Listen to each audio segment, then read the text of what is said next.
সে সময় ভারতবর্ষে ইসলামের আলো এখনও পৌঁছায়নি। রাজ্য জুড়ে তখন হিন্দু ধর্মের প্রভাব বিস্তার করছিল। রাজা পৃথ্বীরাজ চৌহান ছিলেন তখনকার ভারতবর্ষের প্রভাবশালী শাসক।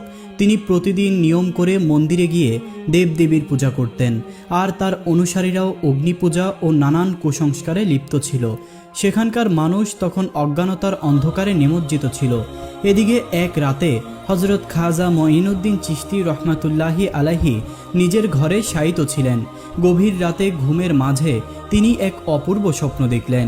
তিনি দেখতে পেলেন আল্লাহর রাসূল সাল্লাল্লাহু আলাইহি ওয়াসাল্লাম তাকে সম্বোধন করে বলছেন, হে মঈনুদ্দিন, তুমি হিন্দুস্তান অভিমুখে রওনা হও। সে অঞ্চলের মানুষ এখনও অজ্ঞতা ও কুসংস্কারে নিমজ্জিত রয়েছে।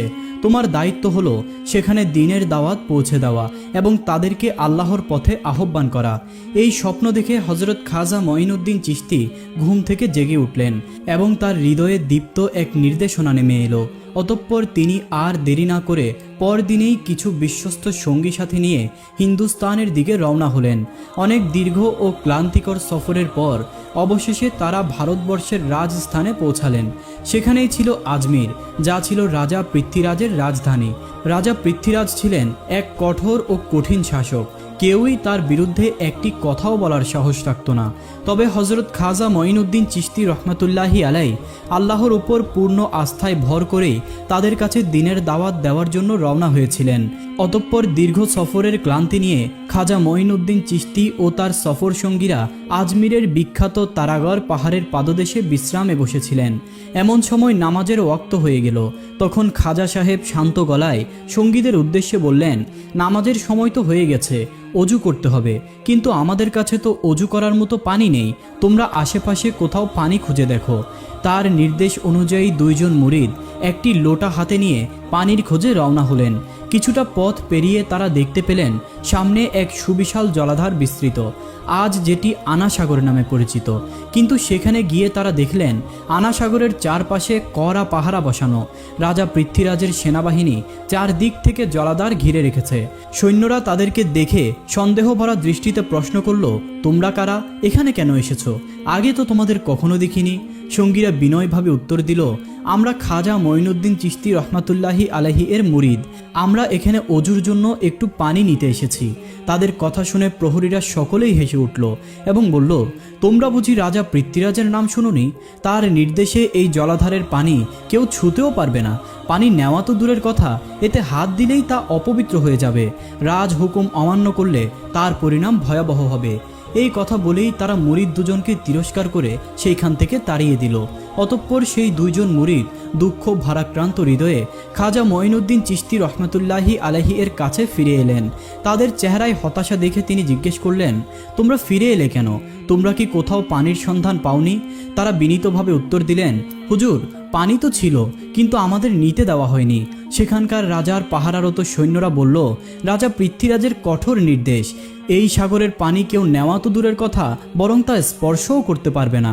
কাউকে অনুমতি দেওয়া হলে তার রাজ আদেশ অমান্য করা হবে, যার ফল হবে ভয়ানক। খাজা সাহেব সব কিছু মনোযোগ দিয়ে শুনলেন। তারপর তিনি চোখ বন্ধ করে আল্লাহর দরবারে দোয়া করলেন। এরপর তিনি সেই দুইজনকে বললেন, তোমরা আবার সেখানে ফিরে যাও, গিয়ে শুধু এইটুকু বলো, খাজা মঈনুদ্দিন চিশতি তোমাদের পাঠিয়েছেন।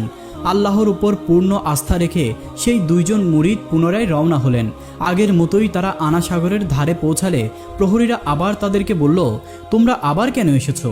তারা নির্ভীকভাবে বললেন, আমরা অজুর জন্য পানি নিতে এসেছি।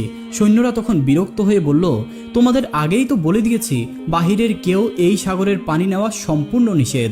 রাজা পৃথ্বীরাজ এটা জানতে পারলে এতক্ষণে তোমাদের প্রাণও থাকতো না। এবার তারা শান্ত স্বরে বললেন, আমরা তোমাদের কাছ থেকে কিছুই চাইতে আসিনি, আমরা যা চাওয়ার তা আনা সাগরের কাছেই চাইব। এই অদ্ভুত কথা শুনে আশেপাশের সৈন্যরা হেসে উঠল। তারা বিষয়টিকে নিছক পাগলামি মনে করল। কিন্তু ঠিক তখনই সেই দুই মুরিদ হাতের লোটা সামনে বাড়িয়ে কায়মানো বাক্যে বলল, হে আনা সাগরের পানি, আমরা খাজা মঈনুদ্দিন চিশতি রহমাতুল্লাহি আলাইহি এর মুরিদ। তিনিই আমাদেরকে এখানে পাঠিয়েছেন। আল্লাহর হুকুমে তুমি এই লোটার মধ্যে চলে এসো। এই কথা বলতে না বলতেই চোখের পলকে সেই বিশাল জলাধারের পানি এক নিমিষেই সেই ছোট লোটার মধ্যে চলে আসলো। এই অলৌকিক দৃশ্য দেখে উপস্থিত সমস্ত সৈন্যবাহিনী হতবাক হয়ে গেল। এই যেন কল্পনার চাইতেও অদ্ভুত এক বাস্তবতা। সাথে সাথে সেখানে উপস্থিত অধিকাংশ সৈন্য কালেমা পাঠ করে ইসলাম গ্রহণ করল। যদিও অনেকেই সেই অলৌকিক ঘটনার সাক্ষী হয়ে ইসলাম গ্রহণ করেছিলেন, তবুও কয়েকজন কট্টরপন্থী হিন্দু বিষয়টিকে সহজভাবে নিতে পারল না। তাদের দৃষ্টিতে এটি ছিল কোনো এক অজানা রহস্যময় জাদুর কৌশল। বিষয়টি তারা রাজা পৃথ্বীরাজকে জানানো অত্যাবশ্যক মনে করল এবং দ্রুত রাজপ্রাসাদের উদ্দেশ্যে রওনা দিল। অতঃপর তারা যখন রাজ দরবারে পৌঁছালো, তাদেরকে অস্থির চেহারায় দেখে রাজা পৃথ্বীরাজ প্রশ্ন করলেন, কি হয়েছে? তোমাদের চোখে মুখে এমন আতঙ্কের ছাপ কেন? তারা উত্তরে বলল, মহারাজ, চরম বিপদ ঘনিয়ে এসেছে।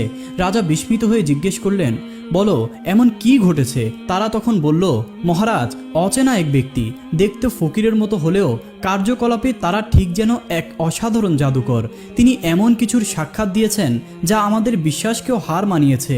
সেই ফকিরের দুইজন মুরিদ গোটা আনা সাগরের সমস্ত পানিকে একটি ছোট লোটার মধ্যে নিয়ে নিয়েছেন। এমন জাদু আমরা কখনো দেখিনি, কখনো শুনিওনি।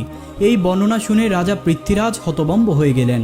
তিনি জীবনে বহু জাদুঘরদের খেলা দেখেছিলেন, কিন্তু এই ধরনের অলৌকিক জাদু তো তিনি কখনোই দেখেননি, এমনটা তিনি কখনো শুনেননি। তাই কিছু না ভেবেই তিনি সৈন্যদল সহ সেই স্থানটি নিজ চোখে দেখার জন্য রওনা হলেন। এরপর যখন তিনি আনা সাগরের ধারে এসে পৌঁছালেন, তখন তিনি নিজের চোখকেও বিশ্বাস করতে পারছিলেন না। সেই বিরাট জলাধার সম্পূর্ণরূপে পানিশূন্য হয়ে গেছে, কোথাও এক ফোঁটাও পানি নেই। এই বিস্ময়কর ঘটনার সংবাদ ইতিমধ্যেই চারদিকে ছড়িয়ে পড়েছিল।